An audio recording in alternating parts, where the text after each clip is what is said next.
പുതിയ വീട് വെക്കാൻ ആഗ്രഹിക്കുന്ന ആളുകളെല്ലാം അറിയേണ്ടതാണ്. അതുകൊണ്ട് പൂർണ്ണമായും ഈ എപ്പിസോഡ് കാണണം. മറ്റുള്ളവർക്ക് വേണ്ടി ഷെയർ ചെയ്യാനും മടിക്കരുത്. നമ്മളൊരു കെട്ടിടം നിർമ്മിക്കുന്നതിന് വേണ്ടി നമ്മൾ പ്ലാനും അപേക്ഷയും നമ്മൾ ലോക്കൽ ബോഡിയിൽ സമർപ്പിക്കും.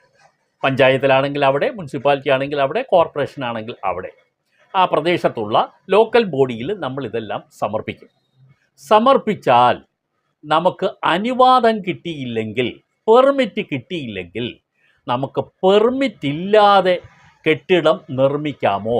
അത് വീടാകട്ടെ, ഒരു ഷോപ്പാകട്ടെ, ഒരു വ്യവസായ സ്ഥാപനമാകട്ടെ, ഏത് തരത്തിലുള്ള കെട്ടിടവും പെർമിറ്റ് ലഭിക്കാതെ നമുക്ക് നിർമ്മിക്കാമോ എന്നുള്ളതാണ് ഇന്നത്തെ എപ്പിസോഡിലെ വിഷയം. പലർക്കും അറിയാൻ ആഗ്രഹമുണ്ടാകും. നമ്മൾ കെട്ടിട നിർമ്മാണത്തിന് അപേക്ഷ കൊടുത്ത് കയറി ഇറങ്ങി നടന്നു, പക്ഷേ നമുക്ക് സമയത്തിനുള്ളിൽ